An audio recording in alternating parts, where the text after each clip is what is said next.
Salut à tous, j'espère que vous allez bien, c'est Romain et on se retrouve aujourd'hui pour la traditionnelle vidéo d'avant-match à enjeu, vidéo que je n'avais pas fait avant le match aller au Camp Nou, je suis désolé, mais on se retrouve pour le match retour qui va se jouer mercredi au Parc des Princes avec un PSG en ballottage très favorable. La victoire 4-1 là-bas, le triplé de Kylian Mbappé, les performances individuelles de Verratti, de Paredes, d'Icardi, de Moiskin qui sera absent pour le match retour, il a été testé positif au Covid-19 juste avant le déplacement à Bordeaux, et pour finir, le 20 sur 20 pour Mauricio Pochettino, la masterclass absolue du nouveau coach parisien. Bref, le PSG qui est très bien, qui va devoir assurer mercredi.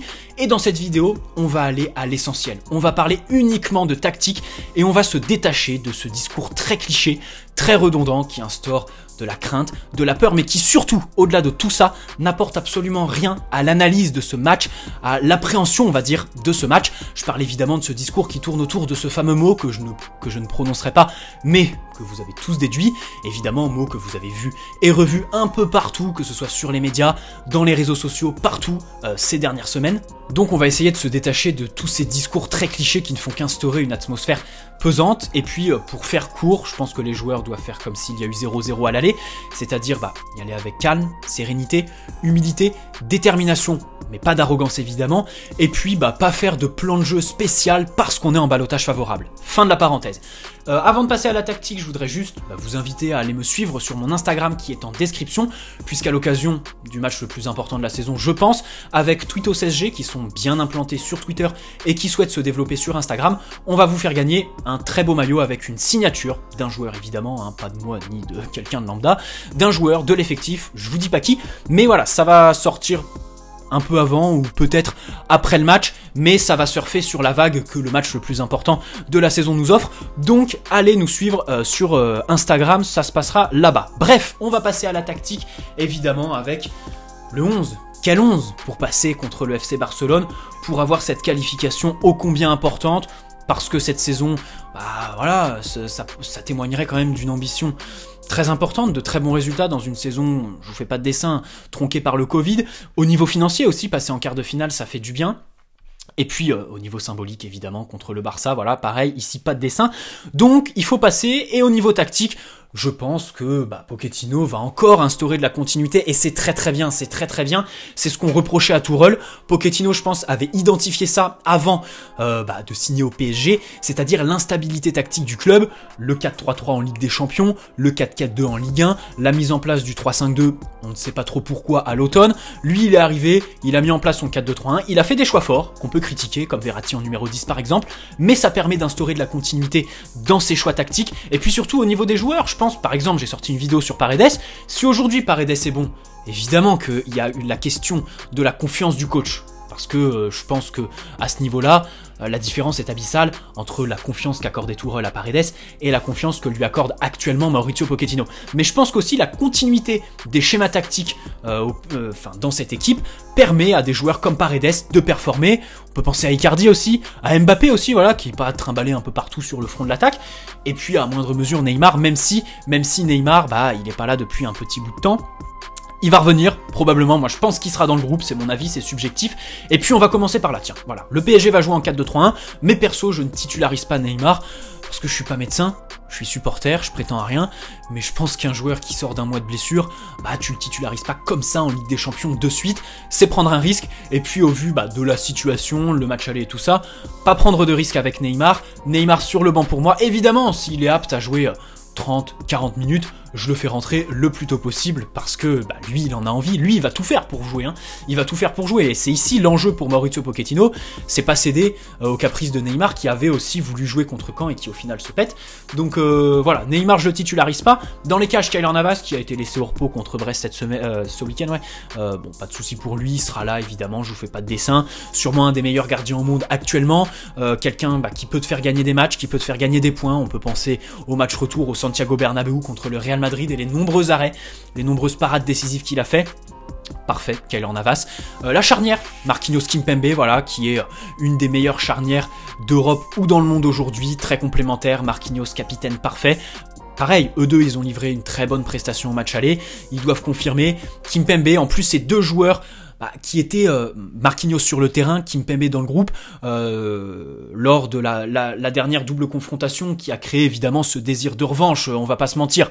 Je pense qu'un Marquinhos, un Verratti, même un Draxler, un Kimpembe ont au plus profond d'eux cette envie de revanche parce qu'ils ont mangé leur merde pendant 4 ans et aujourd'hui on peut, pas effacer, mais voilà, prendre la revanche tout simplement, donc ça fait plaisir. À droite de la défense, bon, Florenzi était un peu blessé, visiblement il pourrait être de retour. Je prendrais pas de risque, c'est vrai que les matchs retour ça lui réussit pas, on va pas en rire, mais Thilo Kehrer à droite, je pense que surtout dans le 4-2-3-1, il a des qualités, même si voilà, il doit partir, évidemment il doit partir du PSG parce que il a du talent, mais il l'exprimera pas à Paris dans le sens où il y a ce traumatisme Manchester et mentalement il est défaillant en plus d'être irrégulier physiquement.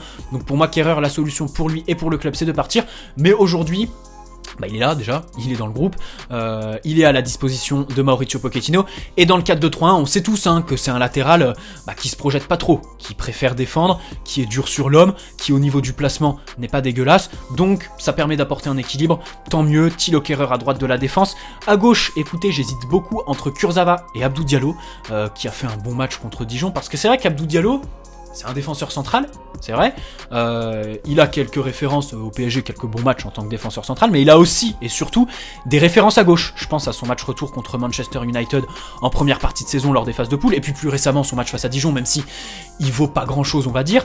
Abdou Diallo, c'est un défenseur, défenseur central comme je le disais d'origine, donc on peut penser que c'est un latéral qui va être plus sur la défensive, à l'image de Kehrer qui va apporter un équilibre, mais il prend le risque de se projeter et ça paye. Voilà, c'est quelqu'un qui est très précis dans ses centres, qui apporte le surnombre, évidemment, par sa présence, mais ses appels sont pas ridicules. Techniquement, il y a la justesse technique. Je pense au centre qu'il a délivré. Quand je pense à Abdou Diallo latéral, je pense toujours au centre qu'il a délivré pour la retournée de Neymar contre Strasbourg, après le fameux été 2019. C'est Abdou Diallo qui le délivre, ce magnifique centre. Voilà, techniquement il est bon, il apporte le surnombre. Au milieu de terrain, pareil, en termes de largeur, c'est quelqu'un qui est capable de coller la ligne, ça fait plaisir. Surtout quand t'as des ailiers comme Di Maria par exemple, qui aiment repiquer dans l'axe. Donc à gauche, je titularise Abdou Diallo, même si évidemment, tout ça sans cracher sur les prestations de Layvin Kurzawa, qui sont très bonnes parce que Layvin Kurzawa, il mouille le maillot, et je pense que c'est pareil, quand il sort du terrain, il se dit, oui, j'ai peut-être pas le niveau, je suis peut-être moins bon qu'eux, je suis pas un crack, mais je donne tout. Je mouille le maillot, même si j'aime pas trop cette expression. C'est vrai que Kurzawa, il donne tout, on peut pas lui en vouloir là-dessus, mais voilà, Abdou Diallo, j'ai envie de tester, j'ai envie quand même qu'Abdou Diallo devienne l'alternative numéro 1 derrière Juan Bernat. C'est surtout que c'est un joueur qu'on a recruté 35 millions quand même, du coup à qui il faut quand même, malgré son irrégularité physique et les quelques mauvais matchs, il y a aussi des mauvaises prestations pour lui au PSG, mais c'était plus en défense centrale, qui doit quand même avoir un statut, et je pense que voilà, à gauche, pareil, il apporte de l'équilibre dans ce 4-2-3-1, donc moi je titularise Abdou Diallo au milieu de terrain. Alors j'ai envie de récompenser Idrissa Gueye. Bon, Paredes, sa place elle est acquise. Vous connaissez tous mon avis sur lui. Je vais pas m'éterniser là-dessus puisque je viens de sortir une vidéo hier ou avant-hier sur son cas. Voilà, une petite analyse qui, je l'espère, vous a plu. Donc Paredes, bon, il mérite sa place, il est là, rampe de lancement, maestro. Attention, il est sous la menace d'une suspension en cas de qualification et surtout en cas de carton jaune. Il l'était déjà au match aller, c'était un miracle que lui et Verratti n'aient pas pris de carton jaune à l'aller au Camp Nou. Donc là, il faut pas tomber dans ce fameux piège. À ses côtés, justement, j'ai envie par contre de récompenser Idrissa Gueye, qui revient bien, qui revenait déjà bien en décembre, même si on n'en parlait pas beaucoup. Il y avait ce but contre Strasbourg et tout ça qui était un peu la concrétisation de tout ça. Et puis là, il a instauré de la continuité dans ses performances, malgré le changement d'entraîneur, avec en point d'orgue son match contre Bordeaux la semaine dernière. Donc voilà, ce match retour pour moi, c'est le match des récompenses. Gueye qui en plus au match aller, même si il a mis un peu trop d'impact physique au point d'avoir l'épée de Damoclès du carton jaune au-dessus de la tête, enfin du carton rouge au-dessus de la tête parce que carton jaune, donc il est sorti à la mi-temps, mais sa première mi-temps était très très bonne, il a mis l'impact physique, c'est un joueur qui n'hésite pas, dans le contre-pressing tu peux compter sur lui, pareil dans le pressing, et puis c'est surtout que ce qu'on lui reprochait quand il était mauvais, il l'a gommé. Aujourd'hui, Idrissa Gueye, quand il a le ballon, il fait progresser le ballon par ses mouvements, par ses passes, par ses gestes, et puis par ses positionnements. Parfois on peut le voir entre les lignes. Contre Bordeaux, j'ai bien aimé quand il se positionnait entre les lignes, et puis son volume de jeu aussi, surtout quand t'es à côté de Paredes, qui court pas beaucoup, qui est un milieu quand même relativement statique. Avoir un Idrissa Gueye, c'est vrai qu'Idrissa Gueye en fait, il est complémentaire avec quasi tout le monde dans l'effectif, et ça fait plaisir avec lui, donc je récompense Idrissa Gueye, et évidemment, en numéro 10, si ce n'est pas Neymar, c'est le second maestro, voilà, le meilleur milieu de terrain de l'effectif, un des meilleurs milieux du monde actuellement, et je pèse mes mots, si ce n'est le meilleur, notre ami Marco Verratti. Excusez-moi, mon enregistrement qui bug un peu, je crois que c'est une histoire de focus. Bon, je me permets de faire un petit cut, comme ça buguait, j'ai pas pris de risque. Bref, on parlait de Marco Verratti, voilà, en tant que numéro 10, choix de Maurizio Pochettino, qu'on peut critiquer, sur lequel on peut avoir quelques réserves, dans le sens où on se prive de ses qualités dans les sorties de balles, parce que c'est un des meilleurs du monde là-dedans, en termes de conservation, pour aspirer des joueurs, et évidemment le pressing adverse.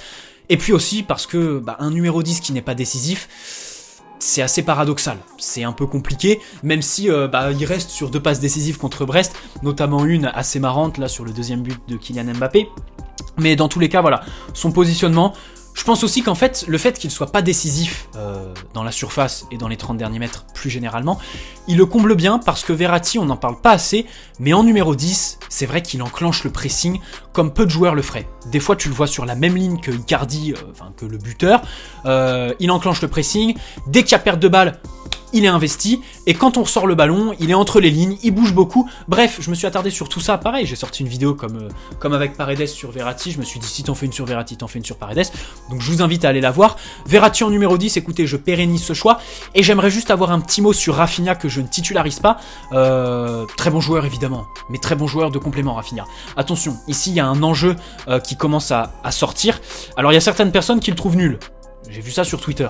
Bon, je fais pas partie de ces gens-là, hein. Rafinha est un très bon joueur de ballon, ses qualités techniques, son positionnement, il est très investi, il a le bagage technique pour se connecter avec les partenaires, pour distribuer, pour conserver, pour dribbler, pour marquer. Bref, c'est un joueur qui a une palette technique très diversifiée, très riche, en plus d'avoir un très bon état d'esprit. Mais attention à pas le surcoter. Attention à ne pas le surcoter Rafinha. Donc c'était ma petite parenthèse sur lui. Très bon joueur, de complément. 60-30 avec Verratti, c'est très très bien. Tu vois, Verratti, on sait tous qu'à la 50e, 60e minute, il va commencer à avoir les mains sur les hanches, si ce n'est cracher ses boyaux. Donc, faire rentrer Rafinha, c'est très bien. Attention à pas le surcoter. Bref, Verratti en 10. En pointe, écoutez, il y a un an, j'aurais pas pensé faire ce choix, mais il y en a un qui performe bien. Je trouve que Pochettino, c'est peut-être Pochettino qui a influencé ça, mais Mbappé en pointe, ces derniers temps, j'aime bien. J'aime bien parce qu'il propose, j'aime bien parce que il maintient la ligne de défense adverse très basse évidemment, j'aime bien parce qu'il s'investit, il engage le pressing, j'aime bien parce que même si c'est pas un joueur que tu vas utiliser dos au but en point de fixation comme un Giroud ou un Icardi par exemple, c'est un joueur quand même qui perfore des défenses par ses appels en profondeur, ses qualités techniques sont extraordinaires, et puis en termes de finition, là, ces derniers temps, on n'a rien à redire. Donc Mbappé en pointe avec Verratti derrière lui, parce qu'on peut s'arrêter sur la complémentarité de Marquinhos et Kimpembe, sur la relation technique entre Neymar et Mbappé, mais je trouve que celle qui lie Verratti et Mbappé, eh bien c'est la meilleure de l'effectif, ou du moins la plus saine. Et c'est pour ça que cette relation, je l'adore, et je pense qu'il faut les mettre tous les deux dans les meilleures dispositions pour se trouver le plus possible. Mbappé en pointe, il performe, il est en confiance, il marque des buts, dernier match contre le Barça, il leur en a mis 3. Pareil, la défense centrale du Barça, c'est pas la meilleure du monde, ça joue haut, ça laisse des espaces derrière eux, entre les lignes, donc Mbappé en pointe, j'y retourne. À la limite, si on jouait une équipe qui avait une défense à 3, qui jouait bas, qui se livrait pas et tout ça, je dirais, allez, Mbappé, on le met sur le côté et tout ça pour profiter de ses qualités d'ailier.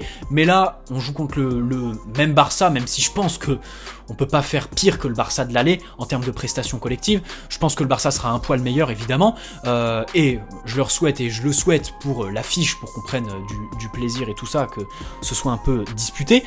Donc je mets Mbappé en pointe, et puis par contre sur le côté, écoutez, il a joué, je mets Di Maria, à la différence de Neymar, il a pris quelques minutes contre Brest, sa blessure était moins importante que Neymar, et puis pareil, hein, il était là en 2017, donc je pense que lui aussi il a un désir de revanche, en plus d'être un joueur qui, en plus sans Neymar, tu vois, à la limite s'il y avait Neymar, je t'aurais dit, Di Maria c'est vrai que ses prestations, là cette saison il est un peu moins bien, il a toujours pas prolongé, ça n'a jamais eu de sens, quand ils étaient tous les deux sur le terrain, Neymar et Di Maria, la réalité c'est que Di Maria il a pas beaucoup de références quand ils sont à deux avec Neymar.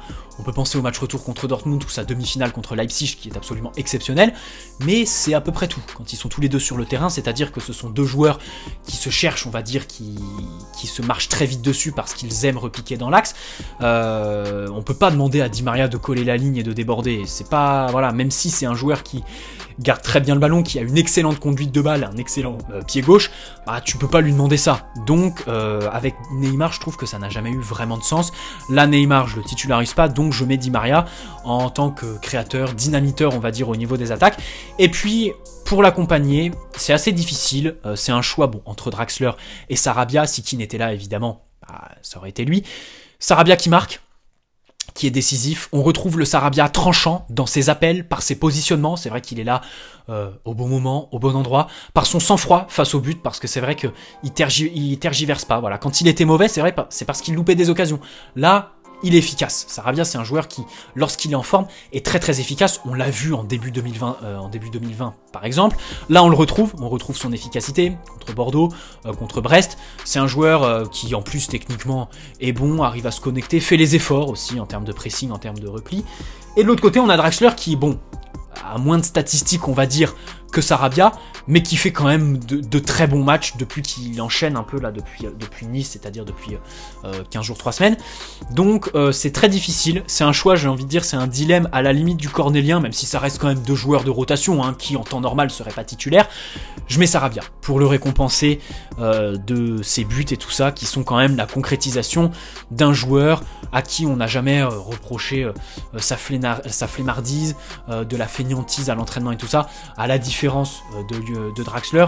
Donc je titularise Sarabia, 4-2-3-1 pour résumer. Keylor Navas, Thilo Kehrer, la charnière, Marquinhos Kimpembe, Marquinhos capitaine évidemment, Abdou Diallo, double pivot Paredes Gay, Verratti en 10, Mbappé en pointe, choix fort, je pense que c'est le choix fort de ma compo. N'hésitez pas à donner la vôtre en commentaire évidemment, hein. L'espace commentaire est avant tout un espace de communication et de débat, donc n'hésitez pas à débattre entre vous, je répondrai à tout ça si je suis pas d'accord pour exposer les arguments, donner vos compositions, et puis sur les côtés, Di Maria et Sarabia. Bref, j'espère que cette vidéo vous aura plu. N'hésitez pas à poser un like si c'est le cas, vous abonner si ce n'est pas déjà fait, et puis on se retrouve pour le débrief de ce match, et puis pour quelques vidéos qui sont prêtes depuis une semaine, et qui vont sortir très prochainement. Allez, ciao les gars, très bonne soirée à tous, prenez soin de vous, en ces temps un peu difficiles, parce que c'est vrai qu'on commence à en avoir un peu marre, moi personnellement je commence à en avoir un peu marre de cette situation, de cette année scolaire et tout ça, même si évidemment dans mon cas, je ne suis pas à plaindre. Bref, très bonne soirée à tous, allez Paris, ciao.